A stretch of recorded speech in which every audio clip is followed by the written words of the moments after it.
Hello, adventurers.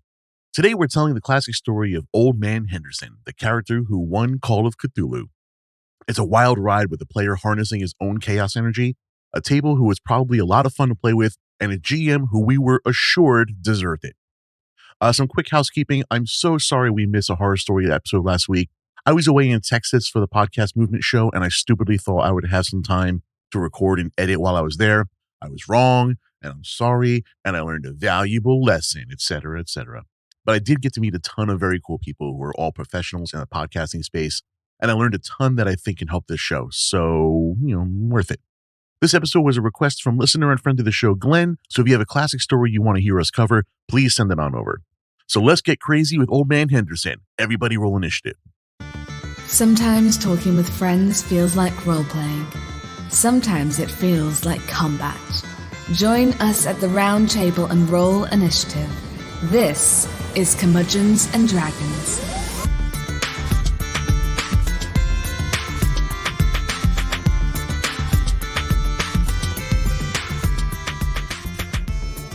Hello, adventurers. My name is Jason Portizo. Welcome again to Curmudgeons and Dragons. I am joined today by Mr. Jim Crocker. Hey, how we doing? Mr. Greg Genovis. Hello, hello. And Josie Diaz. I am not what I appear to be. Good. Yeah. Funny, because you appear to be super annoying. And I am much more than that. That's been checking out. They gave me elf ears to wear today at work, which was a delight. And somehow I thought that was a slur. No. Oh, no, knife ears. That's knife ears. Knife ears, yeah. So close. But no, Sorry. my manager had just a pair of elf ears. And he was like, do you want to wear these? I was like, anything that somebody gives me as a gift, I will find a way to put on my person. Last week, Tallulah gave me Noted. a doll's arm. And I put it in my little ponytail. And Nice. walked around like that, forgot about it, and walked home with it. Awesome. Nice. Like a Barbie doll? Like a pudgy baby doll arm? No, What kind of doll arm? like a Barbie doll arm. It's in my room if you really want to see it, but No, that doesn't that's make okay. for good radio. I'm just like trying to You should put in it through the hair bun like chopsticks.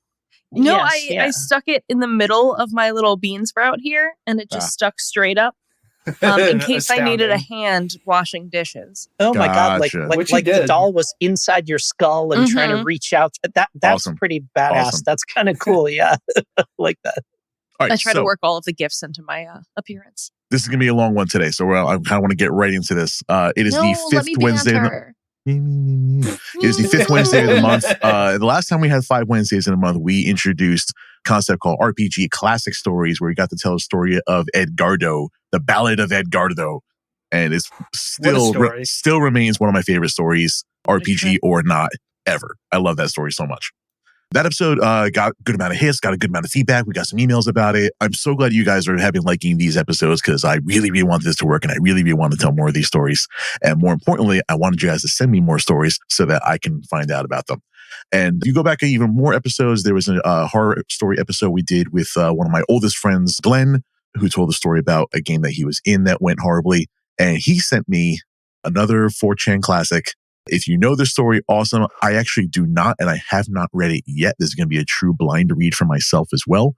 But we're going to tell the story today of Old Man Henderson, the man who found a way to win Call of Cthulhu. Let's get ready to rumble. Have any of you heard the story? Jim, do you know the story? No. Okay, Jim, but you've played Call of Cthulhu. Oh, I've played plenty of Call of Cthulhu. The fact that I used to play Call of Cthulhu is why I don't play Call of Cthulhu anymore. That sounds right. So, yeah. Well, I'm going to teach you how to win today because Old Man Henderson found out how to win Call of Cthulhu. Okay. Right. I don't think that's a thing. So, spoiler, that's not a thing in Call of Cthulhu. I promise you it is because Old Man Henderson figured out how to do it. So this is going to be a tutorial episode today too, I guess. OMHFTW. Hit it. All right. So real quick, this is coming from an old 4chan post. It's all anonymous anyway, so I can't really credit the writer. You can credit anonymous. I'm gonna have a link to the wiki about this story that's on 1d4chan.com and gives not only the whole story but some background and the director's cut, which if you guys like, we may do in a future episode. If you like lore, that's for you. And worth noting that technically this is not Call of Cthulhu, but it is Trail of Cthulhu, a similar game with some different systems, but same idea. Y'all ready for this? Hell yeah. Right. Josie and Greg were on the last episode that we did the classic stories on. GM, this is your first time on a classic stories episode, so I'm just going to the Thunderdome, bitch. I'm just going to read it. I did listen all the way through on the last one, though, even though I wasn't on the episode because I just could not tear myself away. I had to is such a good story. Find out how it ended. It's one of my favorite. And did it ever end? One of my favorite episodes to record because we just get to sit back and listen to Jason talk. Sure. Yeah, tell me a story, Jason. I got a little throat thing today, so let's see if I can get through all this. I got my water next to me. And I'm just going to read it verbatim. And anytime you guys want to chime in, anytime you guys have some comments, anytime you want to really just, I don't know, make a good radio show, chime right in. Don't wait your turn. I never do. No, why would you start now? Part 1, the origin of Old Man Henderson. All right, then. I'd like to start by saying that the GM was a bastard that had it coming. Bullshit tactics to make everyone go crazy, like a D6 with only 5 sides. No story, no reason, lose 10 sanity. I have a question. Go right ahead. How do you have a D6 with 5 sides? Yeah. You actually physically scratch off the pips? Or just needed to know if it was on a 6 you re-roll or something. I don't know. I just needed to know the physics of a 5-sided die. Or you just get really into like resin molding and just make your own. I actually had a 5-sided, 6-sided die. Nice. It was missing the 1, and it was my lucky die. Nice. The others continue to allow this, and I'm just going to replace that word with bullshit. We were playing a modern day setting, with the other players being a college professor who found a couple of stray pages of a copy of the Necronomicon and wanted to find out just what the hell it was. A detective who was investigating a missing persons case connected to all the local cult, and a local athlete, I think it was football, trying to find out why some of his friends seemed so distant lately. And then there was Old Man Henderson, who was never given a first name. Old Man Henderson. That's his first name. It's hyphenated. I would like you to respect that. Old Man Henderson was already a little crazy and blamed his life's misfortunes on Vietnam. He never went to Vietnam. He was 12 in 1974. And I'd be fucking amazed if anybody gets that reference. I don't get that reference. Me either. Old Man Henderson wore combat boots, cargo shorts, and an open front Hawaiian shirt with a wife beater underneath. Oh my God, he's my dream guy. He was dyslexic and had a lesser case of schizophrenia, allowing him to assume that the reason he saw crazy shit was because he was a little bit crazy. He had a Grizzly Adams beard and wore his hair in a mohawk. He never took off his aviator shades for any reason. He had a stuffed parrot on his shoulder named Rupert that he constantly asked for advice while ignoring the other party members as convenient, assuming they were hallucinations. He had an automatic combat shotgun that he knew how to use. He also memorized the Anarchist Cookbook. He started the game with a pre-existing hatred.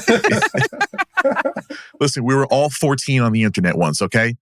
And if the FBI is listening, that was a joke. No, we were all 14 on the internet once.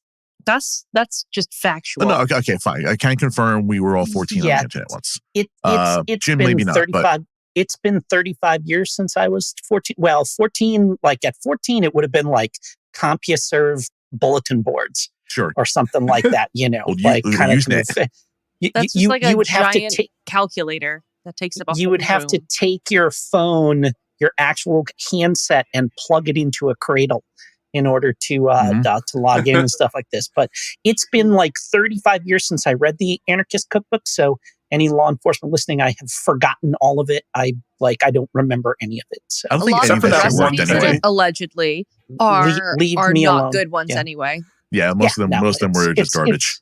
It's a bunch of crap. Yeah, for the most part. There are better cookbooks out there. It's a thing you got as a 15-year-old boy and felt super tough. Might I recommend Guy Fieri's barbecue book? Oh my God. Way better cookbook. Welcome to Flavortown, bitch. He memorized the Anarchist Cookbook. He started the game with a pre-existing hatred of religion, cutlery, and books. His motivation was that he thought that the cult had stolen his lawn gnomes while he had actually donated them to a charity auction, got high, and forgot about it. Mood. But most importantly, he had a 320-page backstory that justified everything, from his casual knowledge of physics to his ability to speak Portuguese flawlessly. You can just imagine the sort of shenanigans that this character was involved in. The point of having such a long backstory was threefold. 1, to ensure the GM would never actually read it. 2, Since you would never read it, except for in excerpts I pointed out to justify things, I could rewrite and change things around completely at random without anyone noticing. And most importantly, 3, to convince everyone that I was serious about this character and that it wasn't simply the game-wrecking bullshit that it was. Dickish, yes, but he really did have it coming. I think we need to remember, like, the first sentence of this whole thing is that the DM was a dick and had it coming. It's giving me that one horror story you read with the Vecna instantly wishes that everyone was dead, where they put the work in, so it makes it okay. It does make it okay, right? Yeah. Yeah, it does. All right. I'm having flashbacks to the one about the DM that wanted everyone to write like a 12-page backstory for it. Mm-hmm. And they kept rejecting the characters. And then he was like, okay, fine. Fuck you. This is a 30-page long one that you're not going to read. Mm-hmm. And then it ended up that the character was a eunuch.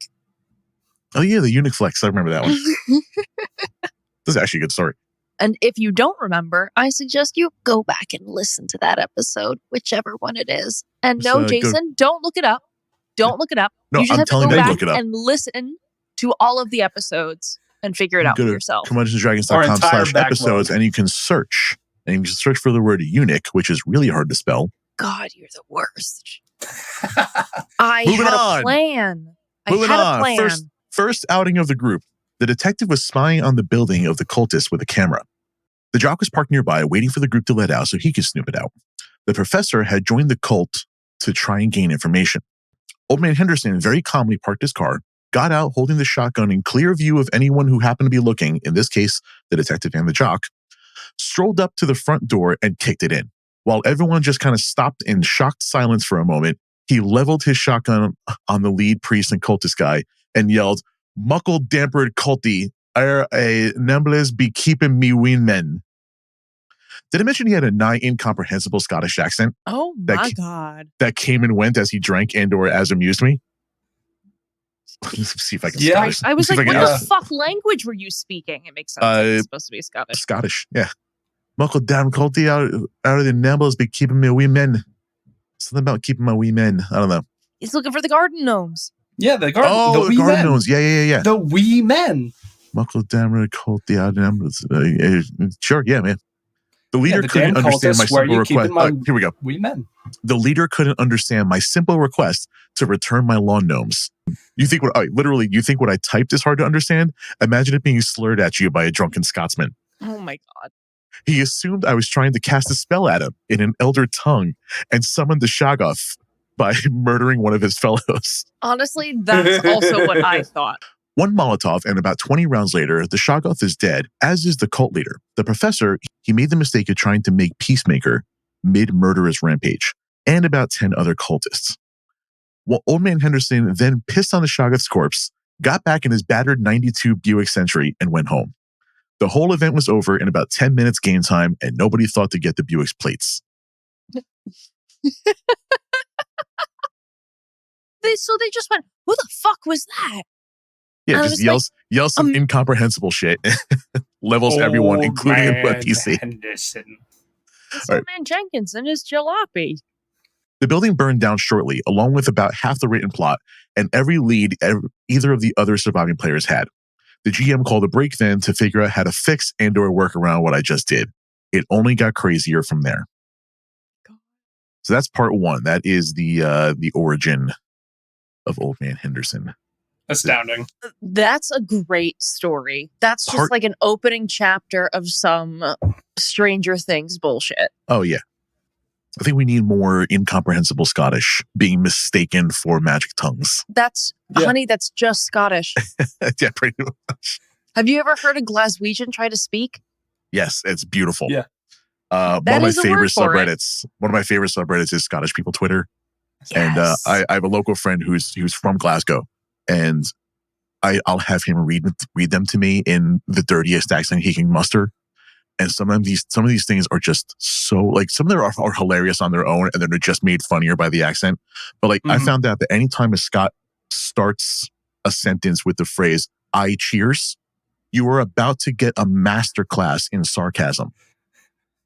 Like the story of I pushed on a door and it didn't open. The person behind me says, "Oh, you got to pull it." I go, "Aye, cheers. I was about to lift it from the bottom."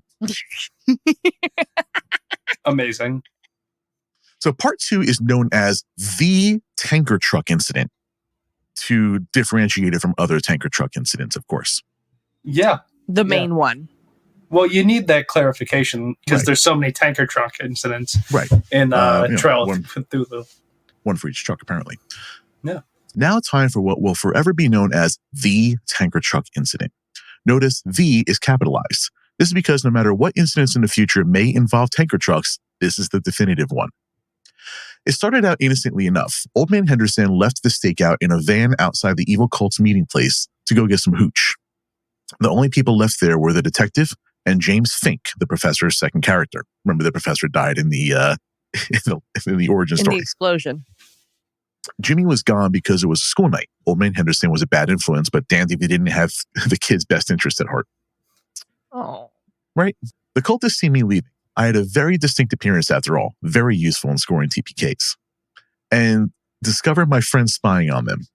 The detective gets a pretty GAR death, a GAR. Any ideas, Jim? Is GAR a game term at all? I think it's a fish. I'm pretty I'm sure gonna be real Gar's a mad. fish. It's just short for garish. Oh, like garish? Grand Yeah. Army of the Republic. That's it. That's the one. Grand Army of the Republic, death. Let's go. Green, Amber, Red. Global Archive Refresh. That one might be it. Let's see. Okay, so according to Urban Dictionary, GAR, G-A-R, is a term used towards male characters and individuals who are so overwhelmingly manly that your own masculinity is absolutely buried, leaving you not but a whimpering, swooning schoolchild before them. So it's like it sounds like he got like a super macho, like very manly, like buff yeah. detective death. I think that may be what they're trying to say. Especially since the other guy died like a bitch in comparison. It sounds like a very 4chan word. Yeah. Yes. Like yeah. the fact we had to go to Urban Dictionary to find it really seals Oh, that. 4chan. All right. So I can. When a male character is so manly that otherwise straight male viewers find themselves attracted to him, they are said to be GAR for that character. Oh, yeah. It's like gay, So but like Garth there's an Brooks. R instead of a Y. Yeah. Mhm. Yeah. Okay, cool. So guess I know that now and I don't want to anymore. I've already forgotten. Yep. Cool. It's just It's a So, fish. With that context, the cultists see me Just- leaving. I had a very just distinct appearance reporting, after sir. all. Yeah. But useful in scoring TPKs and discover my friends spying on them. The detective gets a pretty GAR death and James dies like a bitch, but not yet. yeah. I'm on my In way- context, that makes sense then. Sure. Yeah. We've pieced it together. Technically, on a dictionary level, yeah, it makes sense.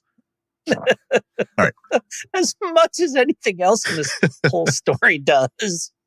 I'm on my way back, walking along. The detective and James had been brought inside as part of a ritual to give Haster an avatar in our world. He had been banished, and the only way he could come here is via a loophole.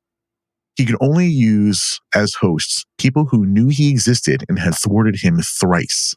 And then he had to make them drink the lifeblood of their closest friend to make the binding permanent.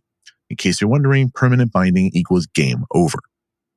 The first part of the ritual was completed, but before Haster could take control, the detective broke James's shackles and tried to run. He made it as far as the street when the detective, now Haster, caught up with him, part demon form. Now, where this church, for lack of a better term, was located was at the end of a road on a T-shaped intersection. There was a gas station about 3 blocks away, which is where Old Man Henderson was while this was going down. Old Man Henderson sees the shit hit the fan and steals a half-full tanker truck that was refilling the station's holding tank.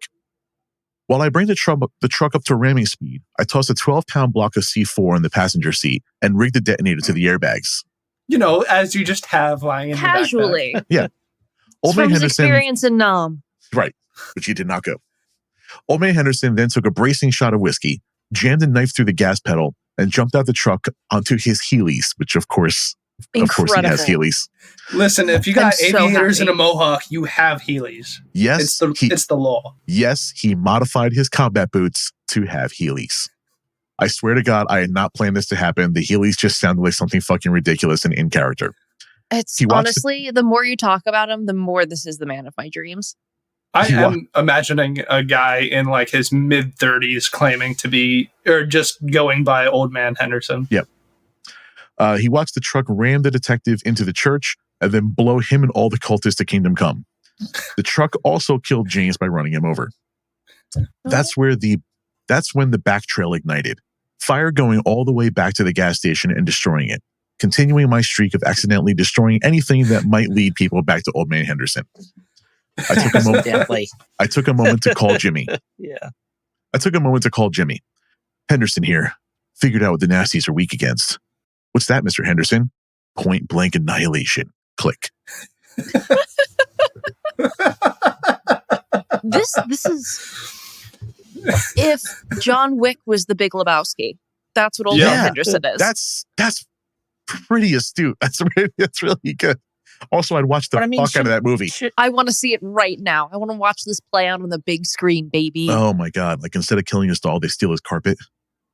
Yeah, I mean, it should have been like, I figure out the beast is weak again or something like that. I mean, no, the accident would come and go.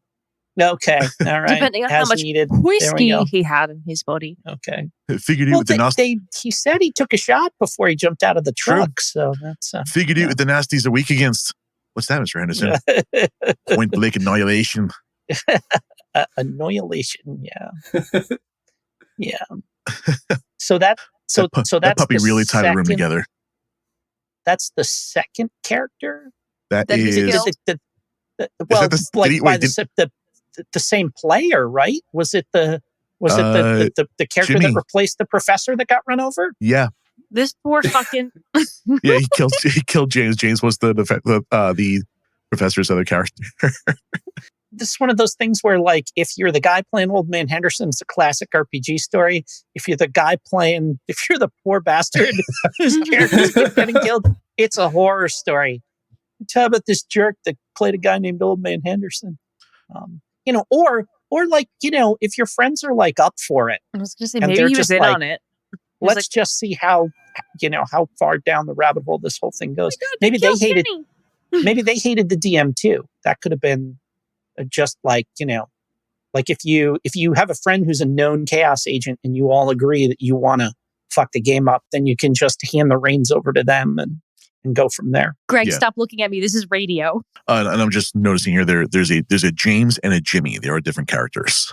That's gotcha. very. And Jimmy's the kid, right? So that they said. James is James Fink. That's the professor's second character, and then Jimmy, I believe, is the jock. Okay. Gotcha. Sure. Yeah. So he did run over James. And he called Jimmy. That's why I was really confused. I thought he ran him over and then called him. Okay, that settles that. Part 3 is called Dropping. See, I was keeping track. That's how I thought. Yeah. I'm glad one of us is. Part this 3 sounds like a wild ride. Part 3 is called Dropping the Yacht. Oh, God. Old Man Henderson, with his erstwhile companion Jimmy the Jock, and his friends. The capitalized in this one too, like the yacht. No, in case we confuse it with other yachts. Just some yacht. Just dropping some random yacht. Okay. Old Man Henderson, with his erstwhile companion Jimmy the Jock, and his friends William Brocklaw, a once humble bartender, the now dead detectives player. Old Man Henderson burned down his bar on accident and blamed it on the cultists. One bluff check later, and he's in the posse. Amazing. Excellent. And Simon Breckenridge, British spy, the professor's player, now 6 characters in. Yeah, okay. I wasn't ready for that. That's awesome. The professor's player, now 6 characters in. Oh, that is absolutely one way to play Call of Cthulhu, which is you just go, who am I this week? And yes, they were more or less all killed by Old Man Henderson. Yeah. All right. Old Man Henderson had discovered that there was not one cult leader to the Elder Gods, but several. This complicated his search for his gnome/crusade. He decided to enlist help in making the problem solve itself. Using his contacts, Simon discovered that an influential cultist of Hastur was coming to town to try and figure out how an avatar of his god was killed. He also located the exact dock on which he would be landing his boat. Jimmy, meanwhile, discovered the home of the head of the local Cthulhu cults was a penthouse suite downtown. A plan was hatched. Old Man Henderson used all of his cunning to steal a military cargo helicopter. Red, Shoryuken the pilot and flew off. This is just GTA 5 at this point. Every sentence, I'm sitting there and I'm like, I don't think I heard this right. I think I might be hallucinating something. I'm looking ahead a little bit. It's getting weirder. Oh, God. Amazing. I cannot wait. So he Shoryukened the pilot and flew off and hid it in an abandoned warehouse. Jimmy and Will set up a very expensive surround sound speaker system at the docks, while Simon made and planted a lot of smoke bombs. That night, the yacht pulled in and we made our move. Right as Simon maneuvered the helicopter over the docks, we set off the smoke bombs and activated the speakers. On one side, a 50-piece marching band playing God Save the Queen at max volume. And on the other, the audio from the beach scene from Saving Private Ryan. Imagine for a moment what being on the dock would have been like. Utter fucking chaos. I love it. Yeah. I love it so much. I jumped down from the helicopter onto the boat and rigged it to lift out of there. During the course of which I ran into the cultist guy and ninja kicked him in the head, knocking him tail over. I've never heard this phrase before. During the course of which I ran into the cultist guy and ninja kicked him in the head. First of all, ninja kicked is capitalized, like title case. Like, as in, it's like ninja kick is now proper. That's now. The name of the move. Yeah. I'm. This is just how I'm going to say ninja kick from now on. Knocking him tail over tea kettle and off the boat. Oh, I've heard that one. I'm sure you have. Ass over tea kettle is pretty. Yeah, that's like a New England thing. Yeah. Oh, is it an Old England thing? I don't know if it's an Old England thing. Josie? I grew up in New England, I was going to say I think it's a Middle England thing. Gotcha. It's the kind of thing my dad used to say. Nice. So I think I heard it from my parents. Gotcha. That tracks. I later learned that he broke his neck in the fall. Damn convenient. Otherwise, he might have been able to ID me. Again, there are some times where it's like sometimes the dice are just looking out for you. We then lifted the boat out of there, switched to our secondary audio on all sides. My heart will go on. Celine Dion, of course. I was in a vengeful mood. Yes. No, I'm stealing bastards. So when the cultists finally got the smoke to clear, their yacht was gone. Their leader was dead. And Celine Dion was stuck in their heads. Not the best of days. Then we went across town in a stolen military cargo chopper carrying a 40-foot yacht and parked the helicopter, parked in quotes, parked the helicopter above the penthouse with the yacht about 80 feet above it. Then we cut the line, jumped out of with our parachutes, and watched the yacht ruin a dinner party while placing bets on whether the military would save the chopper, blow it up, or if it would just hover there until it ran out of fuel. Yes. So they dropped a yacht on the penthouse. I can't articulate how incredible of an action movie this story would make. Oh yeah. I need actors. I need a budget for it. I want to see it live. Well, we still got one more part. Oh my God. I don't know if I can handle the buildup anymore. This is part 4, Hell on Ice. Ooh. Okie doke. We were in the end game with zombies and shaggoths chasing us, and I managed to get Jimmy disappeared. So it was Old Man Henderson, Simon, and Will going to the final strong point we had in an abandoned hockey stadium. On the way there, we had ran through a small home and garden store in our truck. And when we arrived, we started barring the doors and windows when I noticed something. Our trip through the store had netted us a passenger, a single lawn gnome. Somehow, I knew right then and there that this was it. No lucky turn of fate, no deus ex machina. Old Man Henderson was going to die. But I'd be damned if it wouldn't be the best fucking last stand ever. Oh my God. I then revealed... Absolutely love The Last Stand. Oh, yeah. I then revealed to the GM that Henderson was a world champion figure skater, hockey player, and golfer. The backstory of Doom got one final use. Then we got almost all the doors barricaded, but the zombie and Shaggoth army kicked in the last door and got Simon. Will was pulled off the Zamboni after he managed to throw the crate onto the ice. The crate full of exploding hockey pucks. It lasted a couple of minutes while blasting Bust a Move by Young MC before the situation resolved into totally fucked. I switched to the next track as I yelled, Hester, Hester, Hester. The next track came on, and it was the Canadian national anthem, which Old Man Henderson began to sing proudly at the top of his lungs. Sorry, go on. I then threw out the 3 pieces of knowledge that marked Old Man Henderson's blaze of glory. Calling Haster's name 3 times will summon him, but only if the one who is the truest foe at the time calls it. Guess who? When an elder god is summoned from beyond, they suffer a sort of summoning sickness. They're still unbelievably strong, but can be killed forever if you hit them hard enough. The building had enough explosives wired to make Michael Bay blush. And that, my friends, yeah. And that, my friends, is the tale of how Old Man Henderson won Call of Cthulhu. I Amazing. love it so much. Astounding. Like, oh boy, holy shit.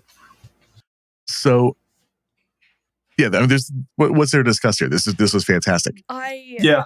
So okay. So we're just gonna like walk slowly away from the fact that is not actually how the Cthulhu mythos works. Like that is not like, Which that's you can't just collapse a building on it and have it gone away forever, but you absolutely can you can blow score it up. Yeah. You can make it so that it can't come back for a while or something like that. But that's as close to winning as you can get, I guess. So I'll As close cede to the winning point as you there. can get Yeah. is still winning. Yeah, sure. Yeah, did you lose? It's not losing. Yeah, no, I didn't think he lost. So, point Old Man Henderson. He got one of his gnomes back. So There is a much longer version of this story. This is the original story. This is the 4 parts of the original story. There is a director's cut. I would like to. I'd like some feedback on this one. If you guys like the Old Man Henderson story, let us know. And if you want us to read and react to the director's cut, we'll do that. We don't have to wait for another 5th week month. We can do that one sooner than later. I hope to God you guys enjoy this episode because I desperately want to listen to the director's cut. Yes. So we need 2 things from you guys. We need your feedback, which we got a very nice email today from Josie. Who was that? Professor Bean. Professor Bean, who had a nice little back and forth with, which first of all wanted to just politely remind us that not all of the UK doesn't have air conditioning. And in us Yankees' defense, it was Josie who made that claim. Yes. They don't. Professor, you stupid there's 3 bitch. buildings in the UK. The Well, he gave me a very nice point by point rebuttal to that covered everything from UK temperature rising over the last 10 years to global warming to how Margaret Thatcher is directed to blame for not having insulation in homes anymore. Yeah, which I responded with my favorite Frank Turner song. And all this to say that he was just continuing a time-honored tradition of Brits sending long-winded letters to the editor. So, and I thoroughly enjoyed reading the whole thing. Excellent, Professor. Thank you so much for reaching out. Cool. That's kind of that's what I had planned for today. You guys, any parting thoughts on Old Man Henderson?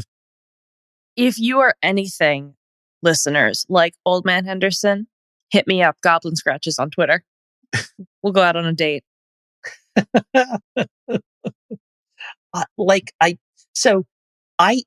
think, having heard that if the goal was to like mess with the GM or script their life or something like that, I don't think that gets to 4 parts like that. I'm pretty sure the GM was having as much fun with that as Henderson was and everybody else was. Because if it's, if you're really making them miserable, they're going to put a stop to it. And I'm glad that their efforts to make life miserable actually turned the game into just like the crazy thing where it sounded like everybody was having a blast. So that was if the other players kind of a happy ending. If the other players are trying to take this seriously and they weren't allowed to because of one player being the main character, then this is a very different story. But it sounds like they all had a blast. I mean, when he said, and he was on his 6th character, like it was just, I feel like at that point, he was just like, okay, before we start the session, I want you to know I have 4 backup characters ready and waiting. Yeah. Oh, yeah. That's and that's how plenty of people, like there's a certain subset of people that play Call of Cthulhu. That's what they want. They're like, if I don't die twice in any given session, it wasn't a successful Call of Cthulhu game for me. We did it wrong. The kind of extreme play to lose thing that some people do with that game that can be fun if that's what you want out of it. So yeah. I'm going to call it here for today. Like I said, there's 2 things we need from you. One, we want your feedback on this episode and really any other episode. You can do that by going to curmudgeonsanddragons.com /contact. You can click on the link there, or send us an email to curmudgeonsanddragonspod@gmail.com. Don't forget the pod. Or I'm sorry, Professor. Leave us a voicemail on the website. There's all kinds of ways to reach out to us. And the biggest thing, your own classic stories. Yes, please. Yeah. I have one more classic story ready to read, and I'm going to need more after that. So send me any stories you want to read. Send me your own stories, your own horror stories, your wholesome stories. We've been sent a few of each recently. We got a wholesome story from a listener we're going to read in a couple weeks. We got some listener horror stories we're going to get into. So I'd love to have you guys be a part of the show as well.